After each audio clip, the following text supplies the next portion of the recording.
I think morality is sentimental. It's about how we feel about what's happened rather than some sort of calculus based on logical principles. Do you think it's based on how we feel? Like, what exactly do you mean by that? Sure. For example, a libertarian will say the state infringing on my right to bear arms is immoral, and therefore I am rationally justified in this, but the... Damn straight. Yeah, no, I agree with it because I'm an Englishman.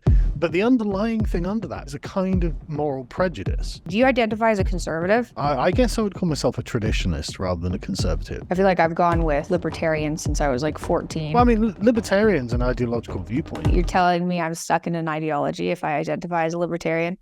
Well, it's an ideological position. The problem I have with the ideology, really, is that it gives people a false sense of moral superiority. It's not just in the intent, it's actually in the thing you do and the consequences you bring about as well. Well, I'm not going to be able to say I'm a libertarian after this podcast. So you've taken that. There's a definite external place that people regard more highly than the people themselves. We use the terms objective all the time and universal, but what does that even mean? What does objective mean? It means from the perspective of the universe. That's such a weird thing to aspire to. Do you think this has anything to do with the lack of religion right now? It would be the view of kind of the good of humanity,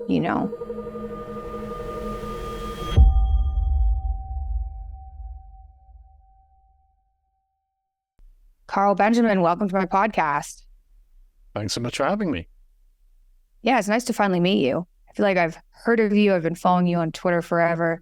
My friends have had you on their podcasts, and we haven't spoken before, so this should be fun. Yeah, I saw your Oxford Union address, actually. I thought it was really good. The meat one? Thank you. Yeah, I'm constantly in a battle against the vegans. So, meat's good, and we should eat it. I think I technically lost that. They do a vote at the end, and I think I lost, but there's a bit of confusion about which door you exit to vote.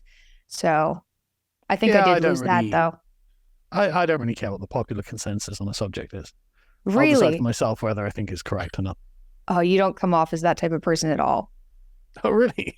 Oh, no, I'm being sarcastic. You definitely do. Good.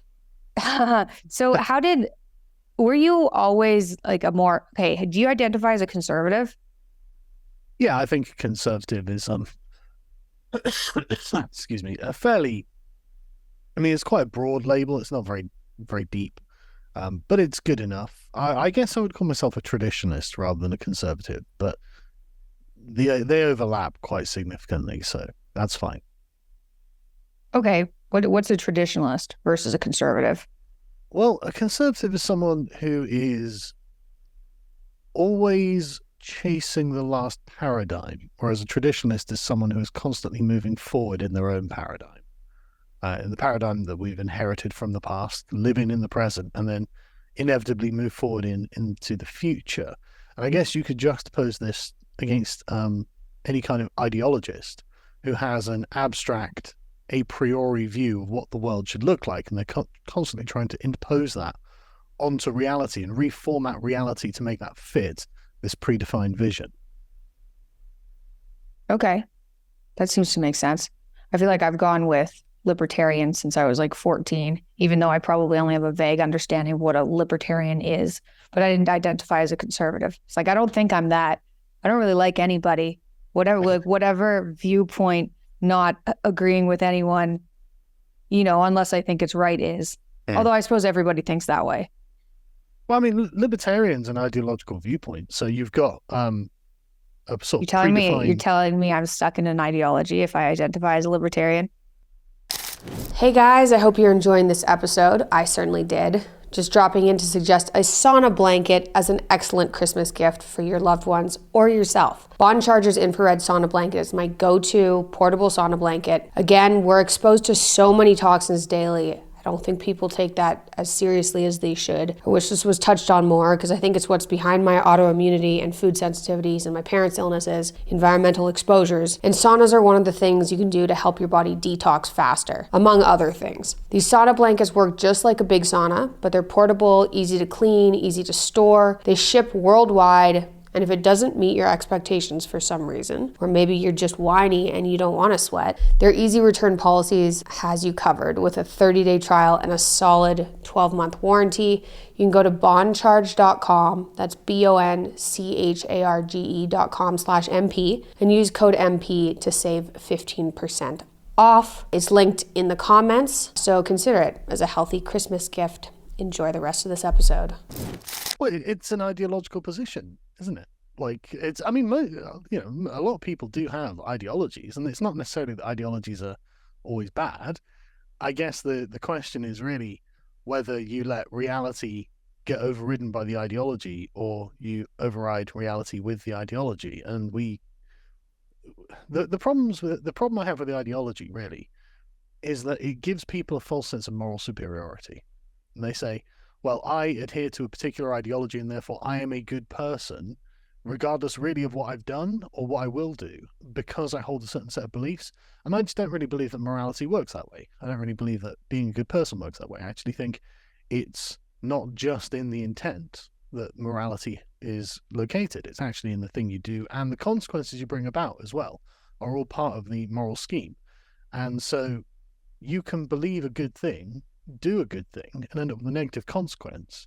And you might not be a bad person in the immediate sense, but if you keep doing that thing and you know you're going to get the negative consequence, then it becomes a kind of form of vanity where you're like, well, I'm just doing it for me now, even though I'm bringing about all these negative consequences. And then conversely, if you had a person who was like an incompetent supervillain and they're like, right, I'm going to kill everyone in this city, and actually they tried to poison the well and it gave everyone really clean teeth or something, like you wouldn't say, oh, that's a good person because they helped everyone. No, they were trying to hurt them, So I think the morality's in all of these spaces. It's not just in one place. So this really is the problem I have with ideology. And also it doesn't really track to reality. Because, I mean, there's a genuine question at the moment of whether we want free markets or whether we want property ownership. Like, free markets are an ideological abstraction, but property ownership is something real and concrete. But at the moment, free markets are actually inhibiting property ownership because of the free movement of peoples. And so in Britain, for example, we get 1 million new people in a year. You can imagine what that's done to the house prices in this country. And so actually getting on the property ladder is becoming just utterly impossible for regular young people. And so free markets are actually damaging people's ability to own property. And yet this is the ideological abstraction we find ourselves committed to. And I actually want to question those things. And not being ideological means that I can. And I also still have a kind of framework of where I want to be from where I already am, considering where we've just been, Yeah, okay. That makes sense. I think I had an issue until recently, and I don't know if I've gotten more disagreeable as I got older or just less naive from being screwed over by people and just learning what they're like. But yeah. I'd always track back and go, oh, this person did this bad thing, but look at how they were thinking that brought them up to that moment. Like, that doesn't make them a bad person. They just made a mistake. But then you get these people and they'll just make mistakes and hurt more and more and more people. And I suppose then you end up in, like, worst case scenario, that's a Hitler position, as he thought he was doing something. He thought he was doing something good, and he most certainly wasn't. So, like you were talking about intent behind actions, not, being a marker for morality, which I think is completely accurate. It doesn't really matter how you got where you are, but if you're doing something bad, then that should speak for itself. That makes sense. Yeah, I think so. And like when you take this kind of more three-dimensional view of what morality is, you realize just how shallow the modern discourse is, right? Like we're libertarians, we're socialists, and they're constantly arguing from these very abstract positions where they ascribe to themselves all perfect goodness and light. And so obviously anyone who disagrees with that must be a bad person or really stupid. And actually it could just be that maybe they don't describe all of what morality is, and things are really complex, and really we need to get out of the abstract spaces and get into the real world and actually look at what's going on. And I don't think morality is rational. That's the thing, because the problem with the ideology is entirely rational. I think morality is sentimental. It's about how we feel about what's happened, really, rather than some sort of calculus based on logical principles. I don't really think morality works that way. You think it's based on how we feel? Yeah. Okay, based in sentiment. So okay, can you describe that a little bit? So if you care about something happen, like what exactly do you mean by that? for example, a libertarian will say, okay, the state infringing on my right to bear arms is immoral, and therefore I am rationally justified in this, or I have a particular rational justification for how I believe. But the Damn straight. underlying, I agree with that, right? Because I'm an Englishman. But the underlying thing under that really is a kind of just moral prejudice. So I feel that that's correct. And the people who want to take away weapons are those people who feel that really, and they'll come up with a rational justification, but underneath that is really just a kind of personal prejudice against you being able to defend yourself because they believe something crazy. As you can see, I'm a lot more sympathetic to the libertarian side of any argument than I am the socialist side. But really, it's how to describe, like, kind of strings, I guess, that connect each other together. And morality is kind of found in that connection between two people. And that's a sentimental bond. So, like, when you get people who are, like, say, oh, I'm abstractly sort of, Jesse Lee Peterson has this question. He's like, do you love black people? It's like, what does that mean? Like, what does that mean? Black people as a class, some sort of abstract gestalt entity, like, what does that mean? I don't love white people. I don't love black people, but I do love this person and I do love that person. And I love this place that I've been to, like it's not a rational construct. It's a heartfelt emotion that you feel in your chest that I think is the real root of morality. And that's what we struggle with every day. And I think that the modern way of describing the world has become entirely rationalistic. Because what I love doing, right, is reading books from like 100 years ago, because they just talk in a different way to the way we talk now. And they talk about things in a much more rich and, in many ways, sort of judgmental way. But you can tell they really love the things that they're talking about, whereas we seem a lot more shallow and a lot more disconnected from things. And I'm not even sure I've got the proper language to describe what I'm trying to put across here, but there's definitely something hollow about the lives we're leading now compared to the way people experience the world in the pre-20th century era. I wonder if it's too much. Yes, I agree. And you can definitely pick that up in older books. Yeah. Do you think that's just from, like, how much of that is from overstimulation, from just being exposed to so many things at the same time? Doesn't that make you care less almost? Maybe. There's just so much going on. I think there was always quite a lot going on in the past, though. And often it was way worse than what's going on now. I mean, 100 years ago, we were losing 50,000 men a day in trenches, and the entire nations were heaving at war with one another across the world for 5 years at a time. So I don't know if it's that things are, there's less or more going on necessarily. We're definitely more immediately stimulated. But I kind of feel this is a consequence of what's happened rather than the source of the problem. There seems to me something wrong with the way we use science. And I'm not the only person to have thought this. Like C.S. Lewis and Julius Evola both came to the same conclusion, whereas like science, the locus of science is outside of humanity. And so science is being done for its own sake rather than for the sake of mankind. And actually, I think that we should put ourselves as the primary good here when we're doing science. And when science is outside of us as the primary good, it's, I mean, for example, social media. Who was the co-founder of social media, Facebook, who was like, look, we knew this was addictive and we did it anyway. Well, then you're not doing that for the good of the people using it. Because, I mean, social media sounds like a great idea. Hey, you can easily contact your friends. Okay, yeah. We need to do it for our own good, not for the good of the platform getting clicks to make money for advertisers and things like that. That's an external goal to the goal of actually making something good for us to use in the world. And so, and a lot of science is like this. And so I'm not trying to just throw science entirely under the bus or something, but like there's a definite external place that people regard more highly than the people themselves. And I'm really concerned about that. Like we use the terms objective all the time. and universal, but like, what does that even mean? Like, what does objective mean? It means from the perspective of the universe, like a perspective of non-mankind, like the universe as a giant entire conceptual entity looks at something and is supposed to make a judgment. It's like, that's such a weird thing to aspire to. Like, can't we just use human judgments? We are humans, you know. It should be okay for us to make our human judgments from the perspective of our own two eyes looking at something as human beings. So I know I'm going on, but like this has really got me on a tangent. But I just, there's something wrong with the way we're conceiving of the world and we're trying to put it right. There's something wrong with it. Do you think that this could just be okay, so how do I describe this without sounding like a moron? Do you think this has anything to do with a lack of religion right now, or a lack of kind of Judeo-Christian beliefs as a foundation of society?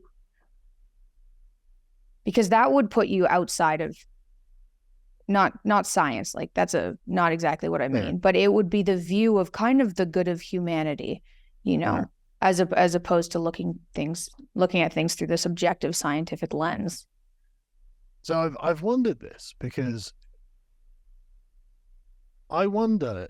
So if you go back 200 years, that in philosophical circles, they're questioning, or no, in 300 years, they're questioning whether the idea of a mechanical universe, a self-sustaining universe that doesn't require God to be a part of the universe and a sort of prime mover in the universe, will eventually destroy faith in God.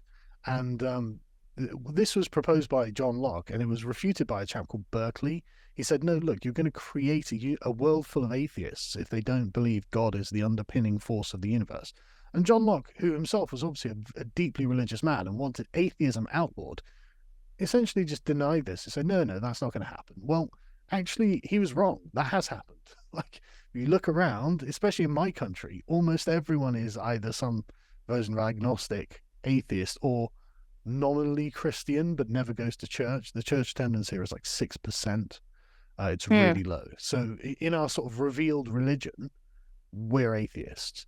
And so I don't know whether, you know, it's a consequence of that, but I wouldn't be surprised if that turned out to be the case. It would not surprise me. And the thing is, I've struggled with this. I've got Christian friends who are like, look, you could just become a Christian. I'm like, no, I could also pretend kind of to be a hard. Christian.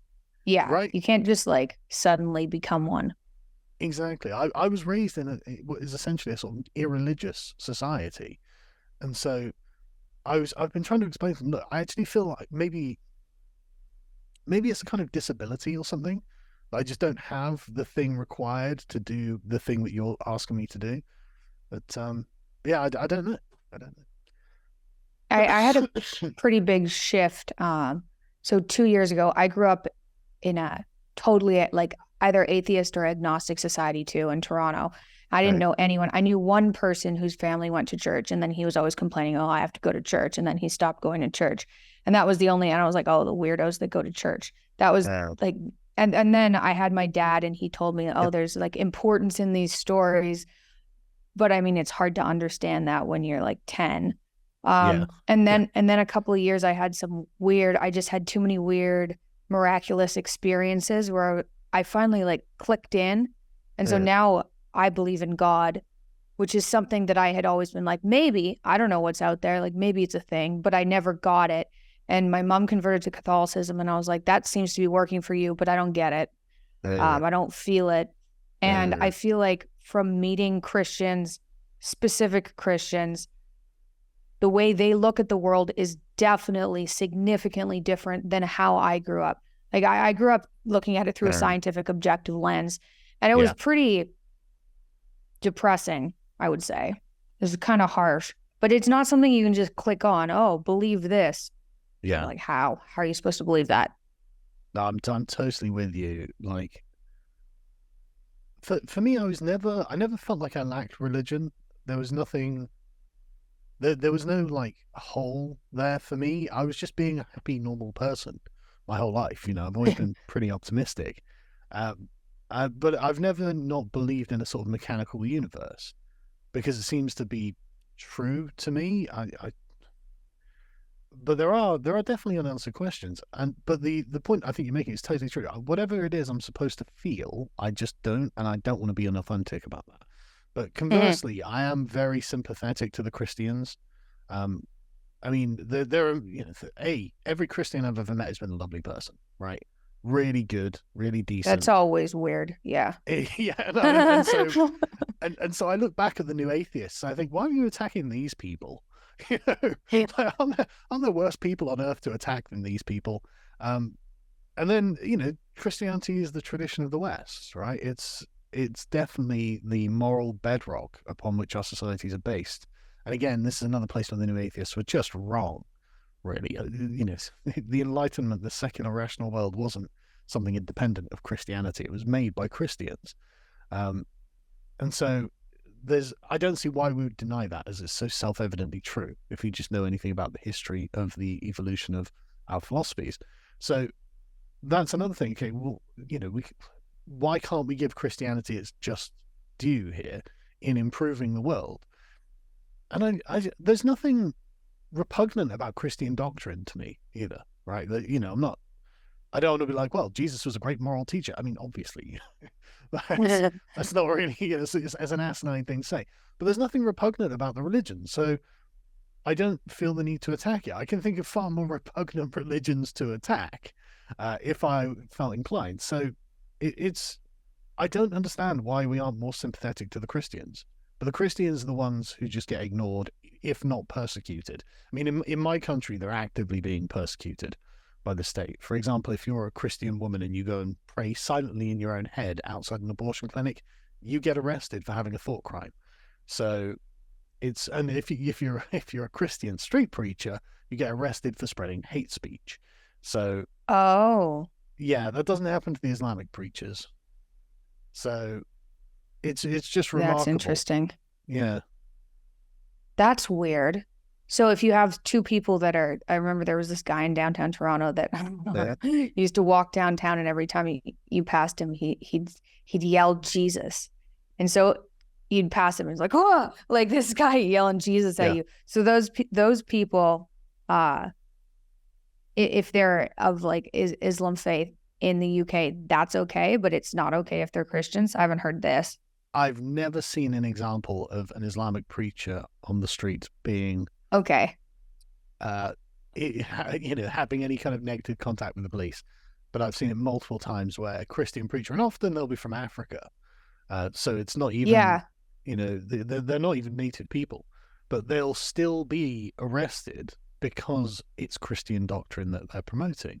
And it's just very strange. Like, why would the British state operate in such a way? Yeah, that's weird. So how has, in the last 5 years, how have you seen, like, where in the UK are you approximately? I'm in the southwest.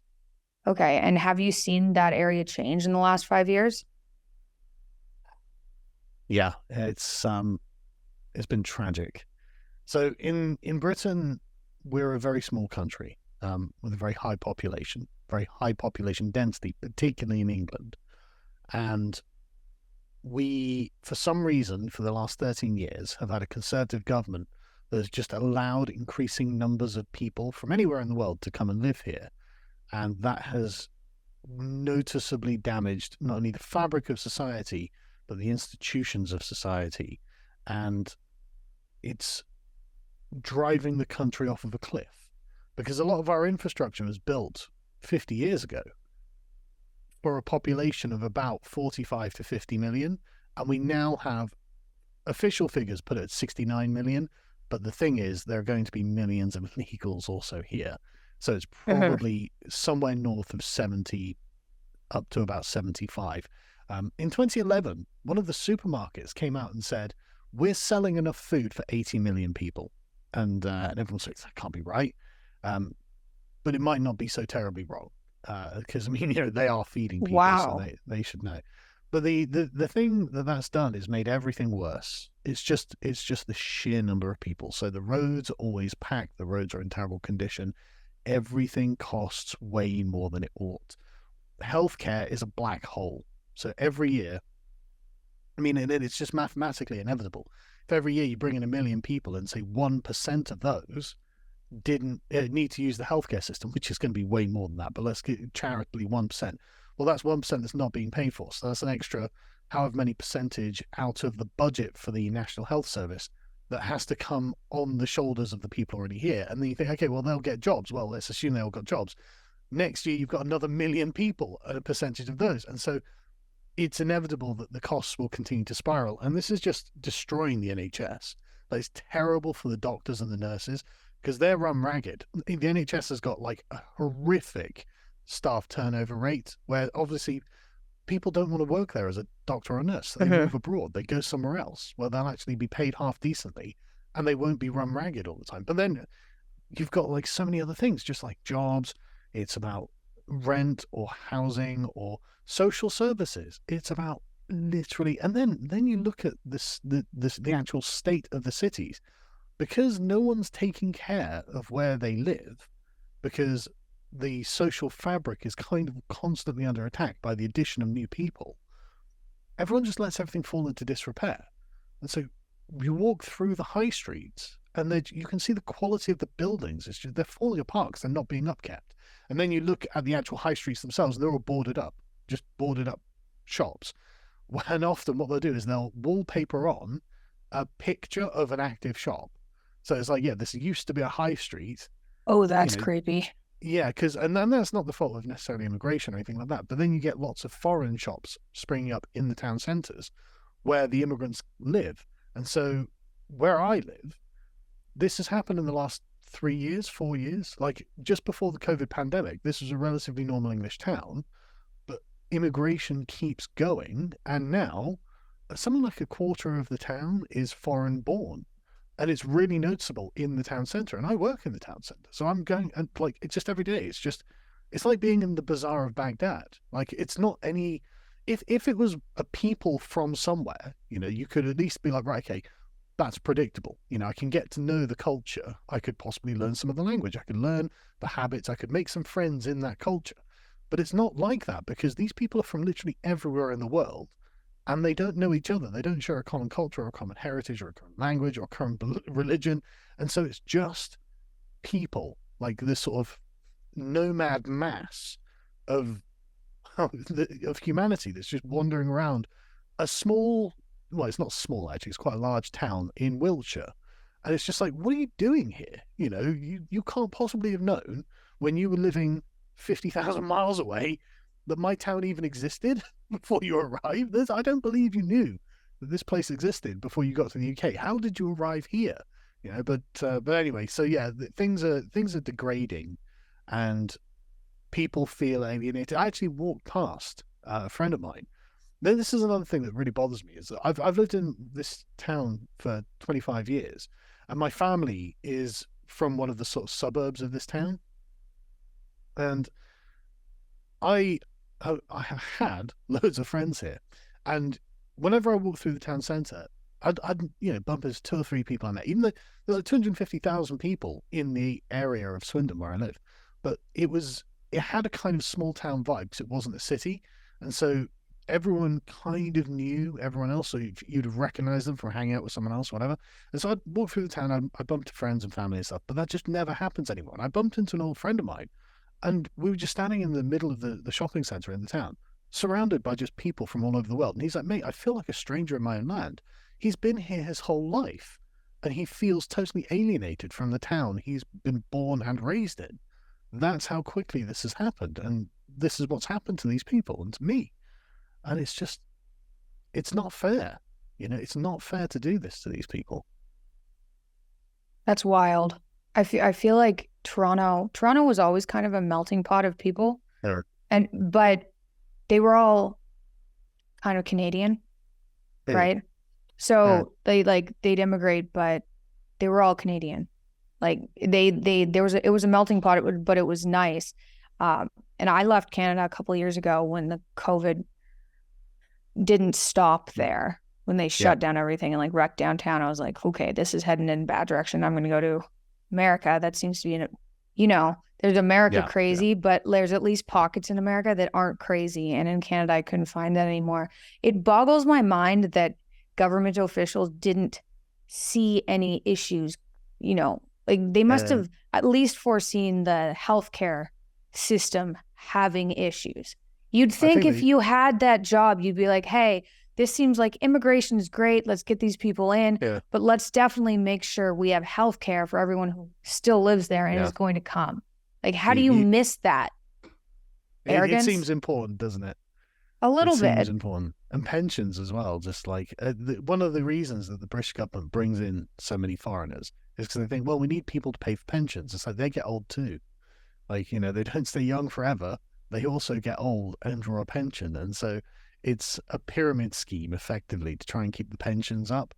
But I say in Canada, at least, I mean, like you say, you know, they felt Canadian, because I guess Canada's had a lot of immigration for a long time, right?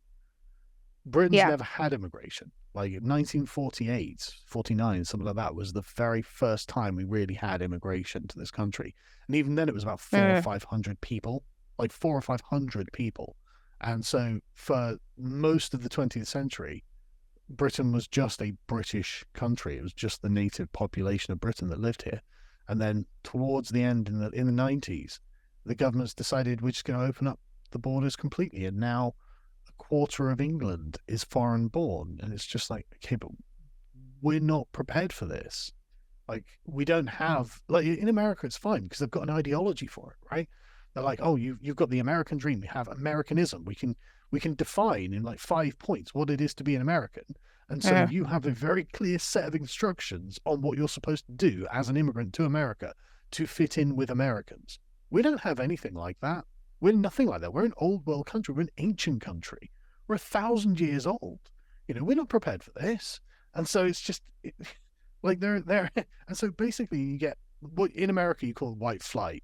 We don't really call it that over here, but that's what's happening. But it's happening it's happening really fast, and it's allowing the cities of England to become non-English. So like London is 37% English, Luton's 33%, I think Leicester's about 34%, Birmingham's sort of like 45% English. And this just changes the character of these places. It's not that the people in them are bad or anything like that. They're not bad people, you know, thank God. Otherwise it'd be, you know, pandemonium. But it's something that nobody asked for. You know, there was never a vote in this country. Shall we have millions of people come and live here? This is just something the politicians have been doing to us for 25 years, and no one knows why. And for some reason, they won't make it stop. I mean, the Home Secretary at the moment was a woman called Swella Braverman, who's an Indian woman, who was like, we need to stop immigration. This is crazy. We're destroying our country for some reason. She herself is an immigrant, but it's not an irrational thing to say. She's completely correct. And I know loads of people who are themselves immigrants who are like, yeah, you can't just let the whole world in or else you can ruin everything. And she got fired by the Conservative Prime Minister, who is also an Indian, but not because it was like racist or something. It was because the press just start flapping their gums and, oh no, there's a furore in the press now. It's like, but what? She's right. Everyone knows she's right, you know. And she's currently getting a huge amount of support for being right because she's like the only person in the government who's prepared to tell the truth. And it's just this weird, unmentionable thing. But like, we're not a new country. We're not a new world country. We're not a social contract country. You know, we're a country that is based on ancient traditions, based on an ancient population. I mean, there are people in Britain. There was in Cheddar Gorge, right? They found the skeleton of a man that dated back about 9,000 years to the Ice Age, and so they started DNA testing people in the local area. And 2 miles away, they found his direct descendant. He was a history teacher. 2 miles away, 9,000 years of time, his descendants living there. And so that should tell you how ancient this place is. And so it's just bizarre to me that we're prepared to just treat it like it's some sort of undiscovered land. You know, the government's prepared to just act as if this is a new frontier. Oh, we need to bring as many people as we can. That's not the case. Sorry, I know I'm going on, but it's the primary issue in my country at the moment. Yeah, and I'd forgotten about that. That's all. Like, it's obvious once you say it, but because Britain is compared to like the U.S. or Canada in terms of immigration, and it's true. Canada's really new, and everybody there was immigrants. Like all my grandparents weren't born. My great grandparents anyway weren't born in Canada, and then it's the same with the U.S. I track back relatives to something like the 1600s, so like early, but that was the beginning, right? It wasn't It Yeah. wasn't older than that. Yeah, that does. And so then we have had hundreds of years to kind of figure out how to include immigrants because everybody was an immigrant to begin with. That's definitely different than Britain. And your country's also massive. Yes, Like, very. England is actually really tiny. Like, it's actually a really small and really densely. It's something like the fifth most densely populated place on the earth. It's really Wow. small from a land scale. I mean, genuinely, like, pull up a map and put, like, you'll probably be able to find a map that someone's interposed England into. Like, it's probably smaller than New England. It's really actually very small, and it's also very old. And so, but we're being treated like we're the American frontier by our own governments, and it's just ruining everything that we've got. And again, it's not the immigrants are bad people or anything like that, and it's not that we can never have any immigrants or that none of them should live here. It's just we take 1 million a year. It's mad. That for that amount of space, that's mad. Yeah. So anyway, that's the problem with England at the moment. It's falling apart. So do you think? Okay, so 2 questions. I feel like the same kind of thing happened in Paris. Right? Oh, yeah. Didn't Paris have massive immigration and then Paris started to not look like Paris? Yep. So that, I went there a couple of years ago and I was like, oh, this is really multicultural. This is more, I was expecting French people. Yeah, not. It's the same in a lot of parts of London. In central London, there are still a lot of English people because it's where the fancy stuff happens. But I went through Paris a few years ago and it was just, I I could have been in the Middle East, Do you think do you think you're doomed as a country, or do you think things are going to reach a point where everybody recognizes there's an issue and things are going to turn around? To be honest with you, everyone recognizes that there's an issue already. So you're already at that point. Oh yeah. Consistently, the British public has been 60% plus against immigration. Not like, maybe no, we want less immigration, and that's been for decades. For some reason, the politicians just don't care, and for some reason, the British public only vote for left or right. The blue or red.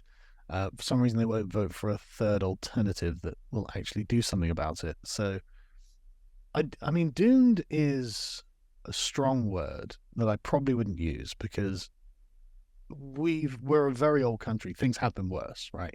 There was a time in our history when the Vikings owned. There used to be 7 kingdoms in England.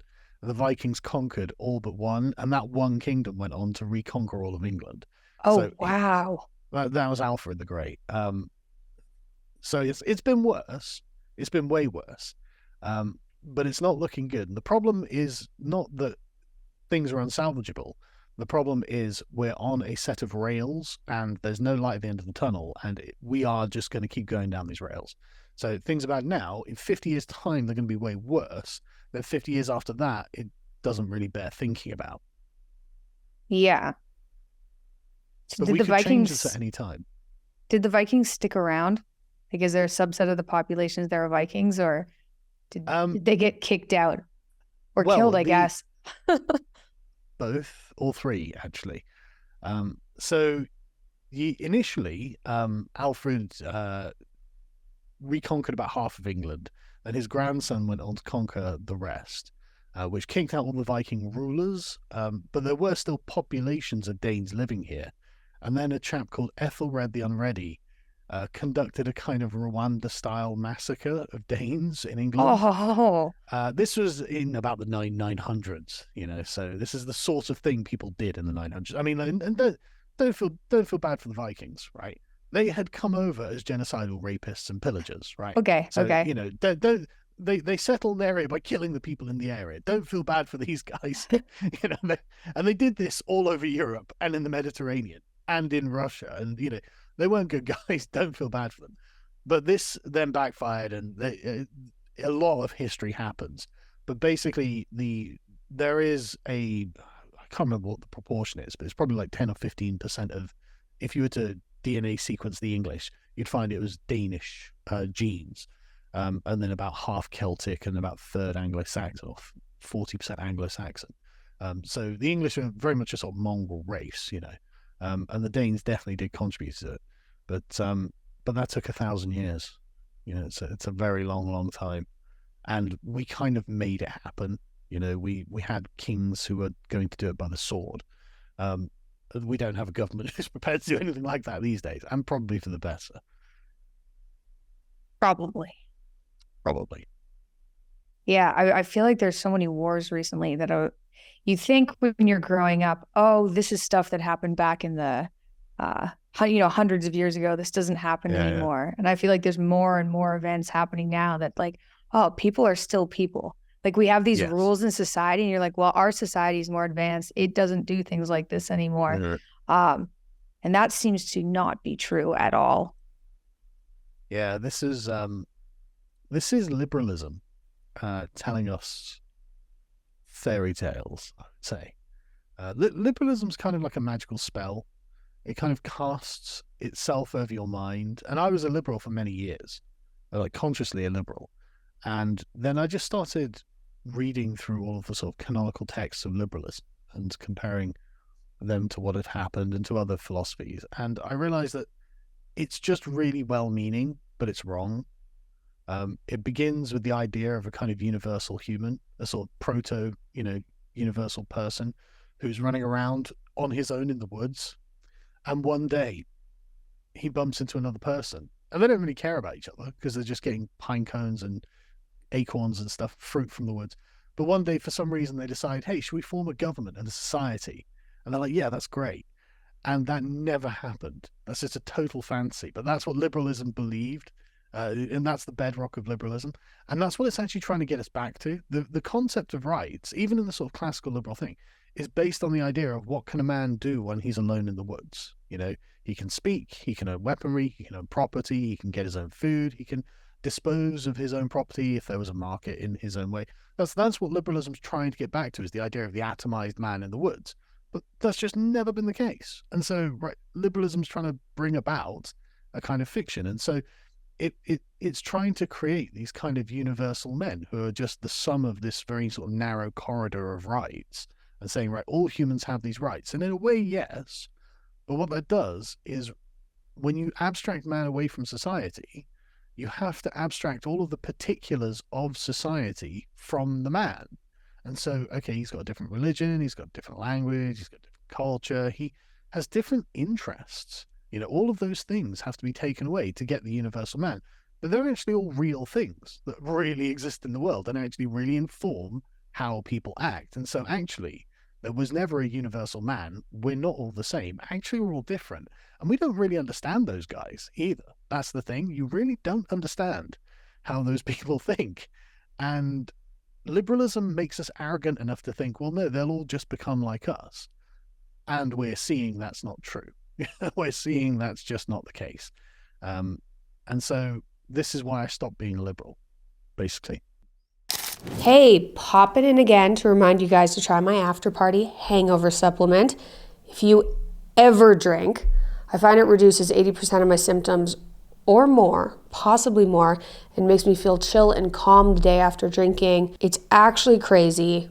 We have a 30-day money-back guarantee, so give it a shot, please, for your brain health. Fullerhealth.com, code MP for 15% off. And if you try it, please leave a review. I do read all of them. I don't believe there's a comparable product out there. The vitamin electrolyte mixtures just don't work. So if you've tried some hangover supplements and you're like, they're a scam, I promise this one's not. Give it a shot. You can read about how it works on the website. Again, that's fullerhealth.com, code MP for 15% off. Great stocking stuffers too. Enjoy the rest of the episode. I feel like I believed that until I was exposed to people more. Yes. I literally thought people were just like me. Yeah, until I was, 26, and I started traveling, and I went to Eastern Europe for quite a long time. And wow, are Eastern Europeans different than Westerners? It's I was blown away at how different the belief system is and how that changes things. And it felt a lot more tribal there. And Canada is like, what's Canada? It's not really a tribe. It's just a bunch of people. I'm not even sure what Canada is, but wow, are other places tribal? Well, the thing is, like, what we think of as normal is our tribe. That's the thing. But we've conditioned ourselves to not see it as our tribe. But other places outside of us do see this as our tribe. They see this as our sort of like liberalism is kind of like Sharia law for the English speaking world. Like we come and we insist on your human rights. We insist on these things. But they are like, okay, well, give me a house if you want, but I don't believe in Anglo Sharia. Like I'm going to go home and I'm going to be just as tribal as I was in my own tribe, in the way that you kind of are in your tribe, and you're imposing this on us, but like we don't believe it. In the same way as a bunch of jihadists were to impose Sharia on me, I'd be like, okay, but I don't believe it. I just don't want to get my head cut off, or then it's like I don't want to go to jail for violating your human rights or whatever, right? They don't believe it. But I mean, some do. Don't get me wrong, but like a lot don't. And when you take it to other societies, it's just a total failure. I mean, Iraq would be the primary example. They just don't think like us. We just can't do it. Afghanistan's another great example.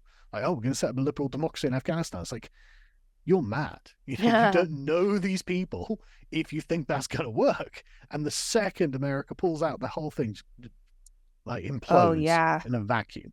So, we do not understand them. And we're so arrogant as to think that, oh, we've got liberalism. We've got all the answers to everything. So we don't really have any answers to any of these things. And when you were saying about wars, like that's the thing about liberalism. It believes it can bring us to the end of history. And Francis Fukuyama wrote the book, the end of history. Oh, we've got past wars. What we're going to do is now just be individual free agents, the liberal dream roaming about in the forest, but in society. Haven't we figured all this out? And it's like, the rest of the world hasn't got the memo, actually. The rest of the world's still like old world. So yeah, that's how I stopped being a liberal, basically. So do you think a more accurate representation rather than individualism is that, generally speaking, people are tribal and people should understand that? Individualism is a tribe. That's the thing. And I think we fail to see that about ourselves.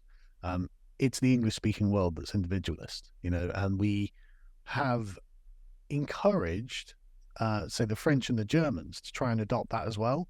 But the problem is they don't really have the same sorts of cultural institutions that the English-speaking world have. And so when we in the Anglosphere look over at them, what are they doing? They're doing it wrong. Of course they're doing it wrong, because really liberalism is the formalization of just the political traditions of the English-speaking world. Everything intermeshes together. Like the common law is interwoven with the concepts that build up liberalism, like habeas corpus, like free speech, like personal sovereignty. All of these are like English political concepts that, of course, got spread around with the British Empire, but also got enviously looked upon by the sort of ideologists in the Enlightenment. And the French specifically, you've got plenty of people like Voltaire, Rousseau. You've got a couple of others. I can't remember the names of them because they're weird French names. But they expressly say, like the guy who coined the term ideology, Antoine Lefebvre or something like that, I think his name is, he expressly cites Thomas Hobbes and John Locke as his inspirations for this. They're consciously looking to the rights of Englishmen, because England was a relatively free and fair place. And this is why every political revolutionary goes to London. They all go to London. Like Marx, Rousseau, the fascists. Like when they're exiled from somewhere, they go to London because that's safe. We're not just going to persecute them because we have a kind of ancient political settlement that kind of works for everyone. And that is what becomes formulated into liberalism. And it works in America, which is the sort of preeminent liberal project, because it was fundamentally like founding Anglo stock, English stock. And so really all you're doing there is you're like telling people, this is what you believe, isn't it? And they go, yeah, that is what we believe. It's like, great, well, we're going to have these rules. It's like, okay, but that's what we were doing anyway. I guess we'll write them down and we'll have a formal constitution. It's like, okay, great. Everyone agrees because you already believe these things. But when you take that somewhere else, like South America, for example, which is, of course, all Spanish speaking or Portuguese, you get massively corrupt democracies in which no one in the English-speaking world would recognize as free countries. And so it's just like, okay, well, that didn't work. Why didn't that work? Well, because it requires, essentially, and Rousseau I don't like very much, but he was right on this. it doesn't really matter what the Constitution is. It doesn't matter what's written. It has to be inscribed on the hearts of the people. And so what he means is it has to be genuinely felt. It has to be a lived experience, dare I say it, for the people of that country. And you only get that when you're born and raised in an authentic tradition that everyone around you is doing and has been doing for generations. And you can't just impose that. Well, yeah, and I suppose maybe part of the reason we've seen such kickback, at least in Canada, was because they started imposing laws that people didn't agree with, and then there was an uproar, right? Well, we wrote down all these laws everybody agrees with. We haven't had issues so far. Here's a new one we'd like to impose on you guys, and then like chaos and hell ensue. Interesting. God save the truckers. Yeah. Yeah, agreed. So, okay, I checked out your YouTube, and you're not on YouTube. And so why is it like not, I mean, you've got a massive channel on YouTube, but your uploads are elsewhere. Has YouTube been a problem for you? Well, they demonetized my channel, and so I thought, well, I won't bother. And so we created a website called lotuseaters.com, but we do have a YouTube channel called The Podcast of the Lotus Eaters. So actually we upload lots of stuff there rather than on my channel. Really, I'm kind of doing it out of spite. Because I don't, like, we broadcast the website, so that's, where the labor goes, because people subscribe to the website for $5 a month, and that's how we pay for the bills, because obviously YouTube won't let us monetize. And so we do put clips up on YouTube just because, YouTube's a big platform. Yeah. Kind of got to use it. But it's not the primary one that we put our effort into, just because I'm just kind of resentful. Like, I don't think I'm actually terribly politically radical, and YouTube's just like, no, you have to be demonetized. So, okay, fine. Fine. Why whatever. did you get so you got permanently demonetized? Yeah. Because I made a joke about a politician, and it was like, okay, I'm not allowed to make jokes about politicians. I mean, that's a sign of a free society. It was a very rude joke. I'm not going to say it wasn't, but politicians used to be fair game. That's in my country anyway. I mean, maybe not in California, where YouTube was making their judgments, but wow, okay, that's wild. I know. I'm still on YouTube. I just put anything that's like too controversial on Rumble. That's very wise. It's very wise. It's like, I'm not going to fight that monster. Oh, you did? Yeah. I just started my little Rumble channel. It's only got like 3,000 subscribers or whatever, but like, it's just nice to be able to, because what I used to do with my YouTube channel even after we started Lotus Eaters, like, I used to just sit in front of my camera and just do a stream and just talk for an hour, just to be in contact with the people who are subscribing to me. But YouTube is just such a belligerent platform. I don't want to do it. Whereas Rumble is such a welcoming platform. I'm like, yeah, okay, I'll use you, because you seem to be invested in me as a content creator. Why would I give my labor to a platform that actually seems to kind of hate me and all my friends as well? Like, literally everyone I'm friends with on the internet, YouTube's like, oh, that's a bad person. Demonetized, or get the gold icon, or get shadow banned. And it's just like, can't we just have our thoughts, Oh, I don't know if you know about this. So my mom just got a strike on her channel. She's got a small channel. She does a podcast. Right. She has like 50,000 subscribers. And she had this like 90-year-old Holocaust survivor on. And the Holocaust survivor said COVID was a fraud, and so that was up on YouTube. And she got a strike on her channel, and they mandated social media training. So it wasn't just a strike and you remove the video. She has to do some sort of training. I've never heard of that. It's a new thing that YouTube have brought in. I'm actually super careful about getting strikes. So, in the office, as a team, we keep very careful track of what the YouTube guidelines are. Because people don't realize YouTube has editorial guidelines.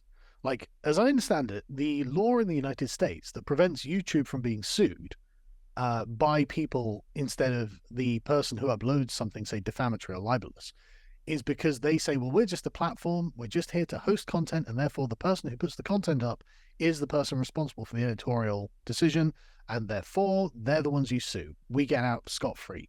And that's, I can't remember, is it like Section 280 or something? I can't remember what it's called, right? But YouTube now has editorial policies. So it's okay, well, could someone please take that to court? So the court's like, no, you make editorial decisions on a whole manner of things.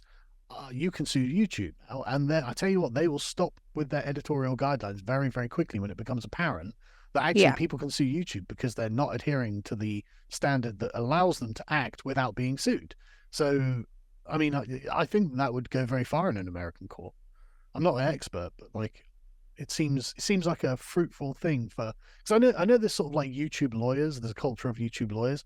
I don't know why none of them are sort of like, hey, why don't we push that? You know, like, when we see that, where that goes, you know, because they don't have to pay for a lawyer, you know. So yeah, exactly.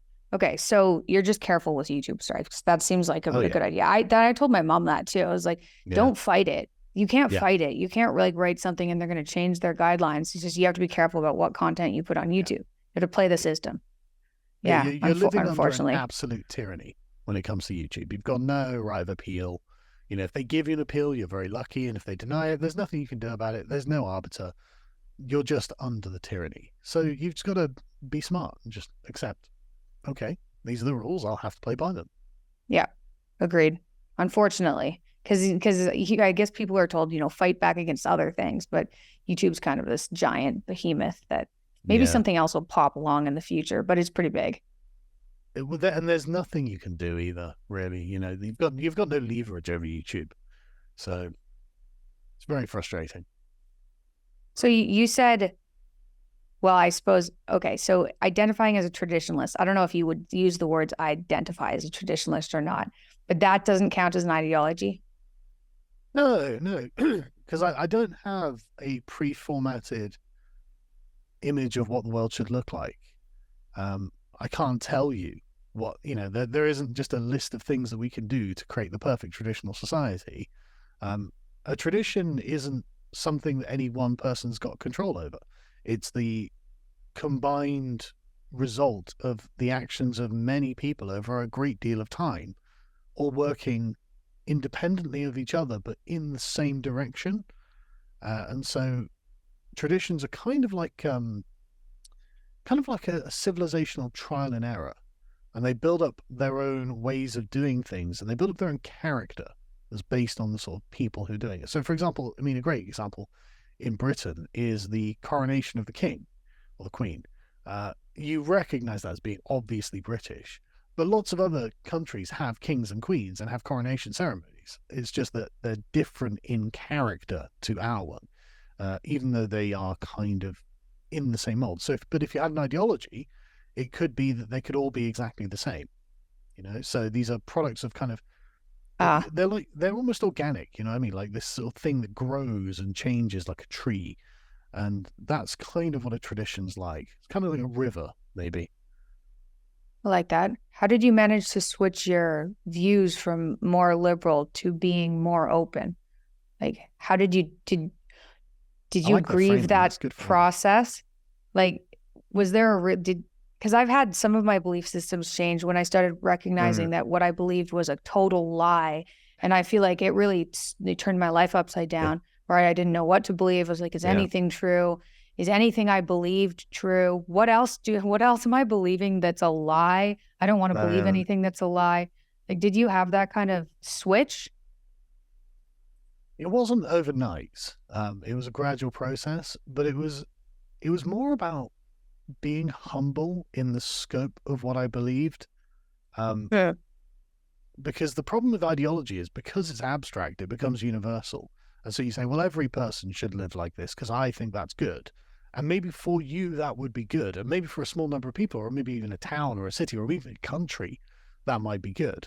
But you can't help but expand it to all mankind because it begins on you personally. And in the sort of liberal framework that most ideologies reside, like libertarianism is a form of liberalism, socialism is an outgrowth of liberalism.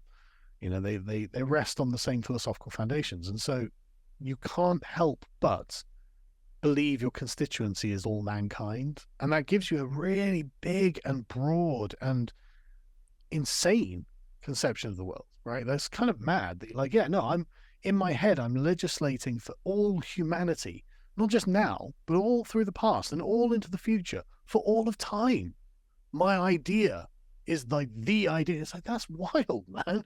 Like, I don't know. Like, I'm still struggling with what time my kids have got to go to bed, really. So like, it was about being a bit more humble with the scope of what I thought was right and wrong, and locating it to my own country, which at least I have direct experience of. And I can look at the things we do, even if they're a bit irrational and a bit kooky, as British politics. I mean, like, why are we shouting at each other in the House of Commons? Because we've always shouted at each other in the House of Commons. It must have a function, even if I don't know what it is. And yeah, it's kind of embarrassing when a foreigner's like, "Oh my God, is that how you conduct politics?" Like, yes, kind of.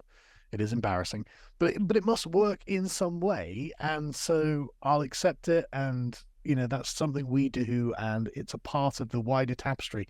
And this is another thing: like, there are connections between things that you don't see. You don't even know are there until they're gone. And it's only at that point that it's too late to bring them back, to restore the thing that was doing something that you didn't realize it was doing. And this is the problem with ideology as well, is it highlights some linkages and makes invisible the rest. And so, the shouting in the Houses of Parliament might have a real sort of calming effect on people politically or something like that. I don't know, but it probably does something that I'm just not aware of. And so it's this kind of humbling of, okay, I don't have all the answers actually. And maybe taking smaller steps in a local position, like much like the sort of thing your dad advises actually. It's like, look, maybe if I just start with what's directly around me and make small changes incrementally over time, might be better than revolution, might be better than trying to change everything for all humanity for all of time. And my life has got immeasurably better on a just immediate personal level, and for my family and my friends and my business, since I've had that kind of conscious understanding of this is the way forward. It's definitely much better for the individual person, I think. Well, I'm not going to be able to say I'm a libertarian after this podcast. Morally, so you've taken that. Well, if it helps, like, think of it, I just don't know how to frame it. What's it called? I'm not sure. So I have libertarian instincts, right? I don't like the state getting involved with stuff. I don't like people. I don't like the fact that I can't be armed, right? It really bothers me. Like, there's something on a genuine emotional level. I'm actually bothered that I can't really own a sidearm. I could get a shotgun or a hunting rifle or something, but the state would be like, well, why do you want it? And I'd be like, I want to go duck hunting. I want to go clay pigeon shooting. You're not allowed it for home defense. And I'm like, I want to have a gun on my hip so I can shoot someone who attacks me, actually. That's why I want the gun, but I can't say that. Now I've said on the podcast, I'll probably never get a license for a gun. But like having these sort of instincts is totally fine. And from the sort of left-wing position, like, I want to help people. That's the socialist impulse, I think, genuinely comes from a position of a desire to help humanity and the people around them, right? It's just they don't really know how to do it. And so they've got, and the socialists come pre-packaged with a whole ream of ideology that tells them, look, believe these things, advocate this, you're a good person and you're going to win.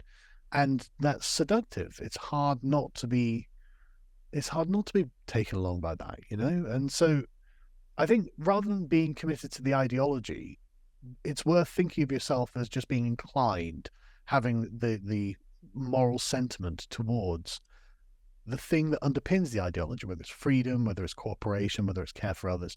And that's at least you not relinquishing the sort of core of yourself, but also managing to sort of get the sludge of the ideology off yourself. And because that was the thing, coming out of liberalism really felt like I was coming out of like the Matrix. Like, when he's in the slime and he's just like, pulls the thing out of his mouth. He's like, where the hell am I? I kind of felt like that when I was coming out of liberalism. I think that's just what ideology is like. It covers you in a sludge. And you need to kind of just scrape it off and be like, right, okay, I feel genuinely quite wholesome and decent. Let's begin from here, That I like that. That's kind of how I felt. Yeah. It was like, get it off. I was so angry too when some of my belief systems fell apart. I was just like, how could I have been so stupid?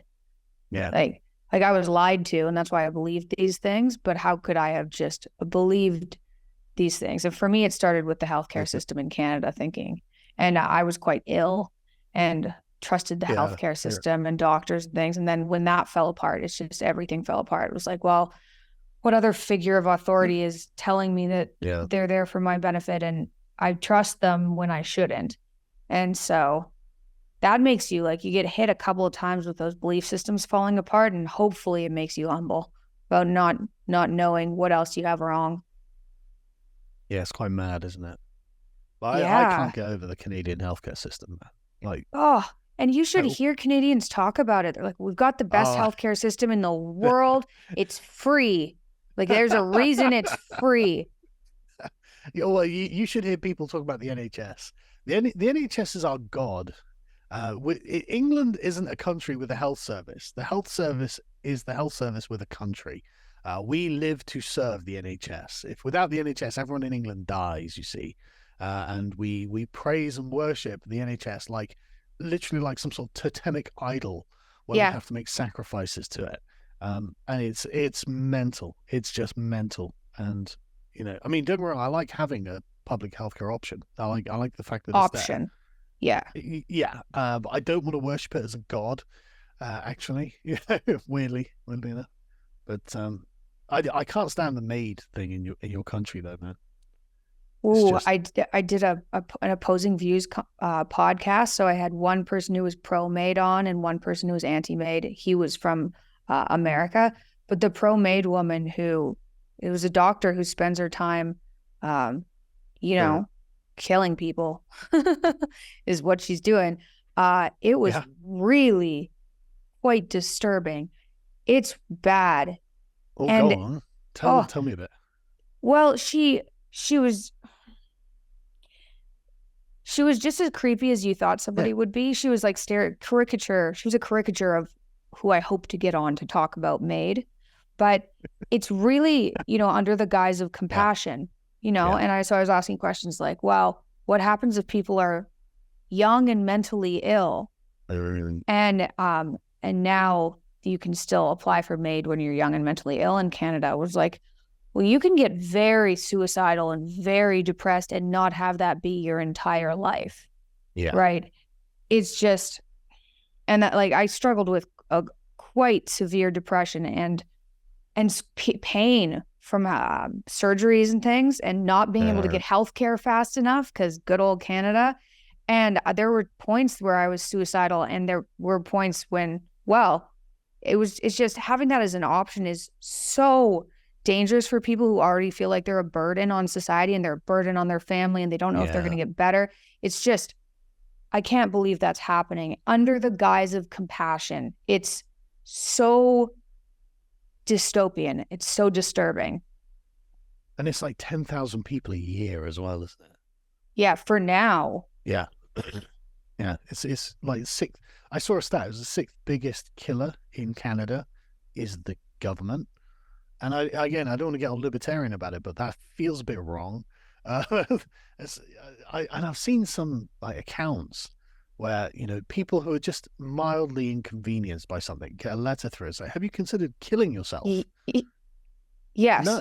No, I haven't. I wanted. Like, there was this woman who wanted a stair lift installed.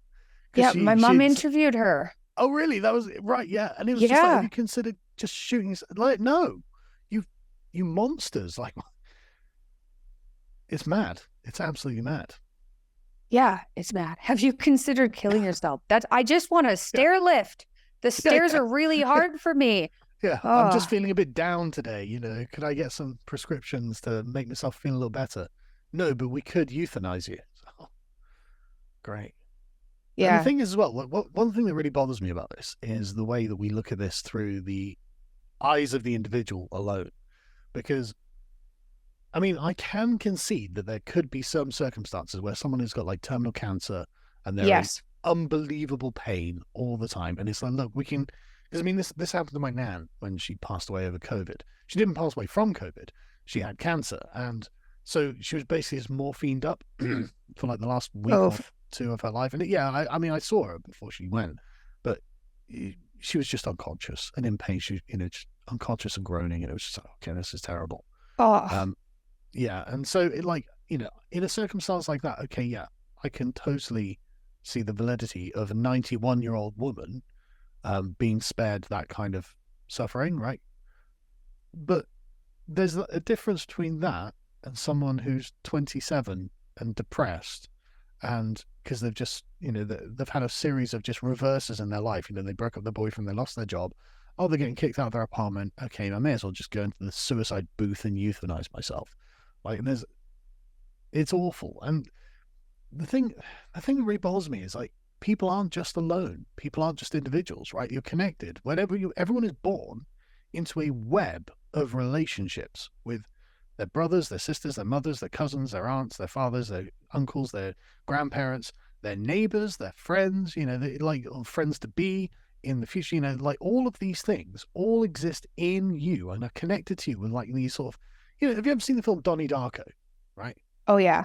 Many times. The weird beam thing that comes out of his chest. That's how I kind of view what a relationship is these days. So it connects two people. It's this weird beam. And if the more you love that person, the thicker and brighter that beam is, and the more it withers away, right? And if you think of like a person as being situated in reality with these things connecting to everyone they know in some degree, and then they've got one on everyone else they know. And suddenly you see there's this great shining web that connects everyone. And it's like someone killing themselves ruins the connection that they have with everyone. It destroys it. And it's this real sharp pain that everyone feels. Like, my uncle committed suicide a few years ago. And man, my cousins have not been the same since. It's been unbelievably painful for them. It breaks my heart, and it's just, you don't realize the damage you do when you do that. You're not the only person who matters here, actually. But again, it's a kind of consequence of the spell of liberalism. It's like, well, it's your choice, it's you. It's like, okay, you're feeling a bit mopey, but your mum is going to feel so much worse for what, for you. And it's so short-sighted. In the near future, things will get better. Like, it's not going to be like this forever, Yeah. No, a horrible thing about mental illness, too, is when you're in it, it feels like it's going to be there forever. It really does. And you shouldn't have, I don't think you should have that option. And it's funny because, so the guy I talked to who was based in the US, he said, oh, there's states that have had, gentle ways of dying. So like assisted death for decades and decades, but it's set for these people that are like you described. Yeah. They're really old and really sick. And it's just like, come on, they don't need to suffer this out. Like, we already know what's going to happen in the end. But no one talked about it because that was okay. And then, it's pretty bad. But no, Canada's screwed though, I think, for a while. Yeah, I think so too. I've got a bunch of Canadian friends and they all say the same. There's exactly what you're saying. It's just like all of the problems. But the thing I was thinking that what you just said, like, they already do this for the old folks who are very old and suffering and dying, but no one cares. No one talks about it. Why not? And I think it's genuinely something to do with the fact that people live their lives as stories, right? That your life is your story, and you think of it as your story. And every story has acts. And of course, when you're like 80 years old, you're in the final act of your story, and there's only one conclusion to the final act of the story, and that's for you to pass on. And so it's normal and natural for that to happen, and so no one's surprised by it. There's nothing offensive about it. It's inevitable, actually. And, I'm not saying we should look forward to it, but like, we shouldn't, like, I'm not bothered about growing old. Like, it's really weird. Like, I'm 44 and I'm actually happier now than I've ever been in my life. And I don't see myself getting less happy, and I'm not bothered by my age. I'm not bothered by going grey. Like, I'm actually kind of enjoying it. It gives you, I've arrived in a different stage of life where actually I feel like I've got a lot of stuff figured out, actually. And I can see the young people around me who don't have these things figured out. And I can see them making the same mistakes I made. And I can actually give them some pertinent advice. And so, like, it's not bad to move into the new phases of your story. And for some reason, and again, it's liberalism that is the spell here, because it thinks of us as kind of self-created humans that have always existed and always exist at year zero. It's like, no, actually, we're a long tail. And the longer the story goes on for, the more rich it becomes and the more worthwhile it is hearing for other people. And so look, it's just a totally different way of seeing ourselves, our civilization, our own lives, the purpose we have with the people around us. But I just feel so much better. And I'm not like on social justice crusades to try and eliminate, hardship or anything. I'm just watching everyone around me do well. And it's good to be a part of it. That's so nice. That would be nice for people to hear. I think the same thing. I like the younger I was, the harder life was. And that was partly from being ill, but it was also partly from, I'm not sure. Although what I can say is the 30s is significantly better than the 20s, which isn't something I thought I would say. Yeah. It's totally true because you don't know anything. You're just inexperienced in your 20s. And I mean, I remember my 20s and I had no idea what I was doing at all. I was totally unmoored. Did you think you did? I didn't think about it. I just bumbled through each day, not really thinking very hard about the future. And we were never encouraged to think about the future. There was nothing around me that was telling me, by the way, have you been planning for 10 years time, 20 years time? And so by the time I was in my mid 30s, I hadn't achieved anything really. I didn't even think about it. And then I started a YouTube channel because I was pissed off with a few things. And suddenly 10 years later, I've got this massive YouTube channel and I've got business and stuff like that. But so I kind of lucked into being successful. But had that not happened, I don't even know how I would have become successful. I may well have not, and so I really wish I'd been better advised when I was young to think and have a more long-term view of my own story, where, to view it as you need to take certain steps now to arrive at a certain place then. So actually crack on, trust me, you will think it's worth it, I think I'm really fortunate to have had my dad as my dad because long-term planning was built. I don't even remember. I remember planning long-term when I was in grade 2. Really? It was just built in. Yeah. So I always had a 10-year plan. Right. Now, unfortunately, things would change and then that plan would be completely fall apart, which kind of hurt. But I always had a long-term plan. And so I never had that. And I didn't realize how rare that was. So yeah, I mean, my dad's a very conservative guy. And so he was always you need to think ahead, son. You need to think of this, you need to think of that, you need to work hard. But the culture I was submersed in, the sort of, pop culture of the sort of 90s and early 2000s, the messaging was the total reverse. It's literally, don't worry about it, everything will be fine, you're in the end of history, basically, is what they were saying. You can just relax and be a wastrel. That was essentially the message that was coming across. And so thinking about it now, my dad's good advice was always totally drowned out by this cultural messaging. And I've always been a pretty self-confident person with my ability to handle whatever's in front of me. And so I didn't really listen to him, and so by the time I got into my early 30s, I was like, oh my God, why don't I have the things I expected to have? And I mean, maybe in your case it's different sort of thing, but I think for most people, I think this cultural, fluid that we exist and swim through is really powerful on a subconscious level. I don't think people really think about it. But if we had more wholesome and positive messaging rather than the messaging we get out of TV and the music we listen to, and if you think about just take a second to be even vaguely critical of the music, the lyrics to any music you listen to, or the general message of any film that you watch, and think, is that what I teach my kids? Would I want my kids thinking that? And you realize actually the entire culture is kind of debauched, there's kind of gross and immediate, and it's not very conducive to creating a better world tomorrow. And I think about this a lot, because it's just what must other people think of us, right? Because I mean, I know that a lot of the criticisms of quite hardline Islamists are that we're a disgusting, perverse culture.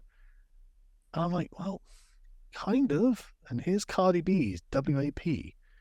you know, and it's just like, yeah, that's kind of true. Not that I don't like their religion. I don't respect them as people. I don't want to do what they want to do.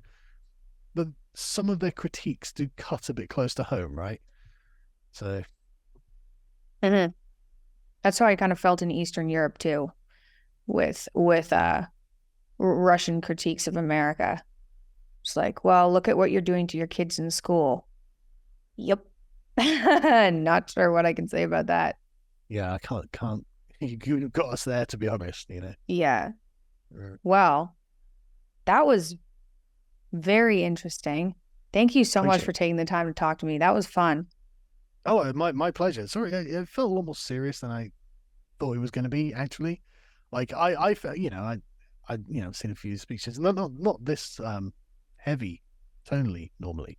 And so I thought we'd just end up having quite a fun conversation. But then you sort of like open with questions that I like have been thinking about and couldn't help but kind of just big brain dump. Okay, well, here are my thoughts on it.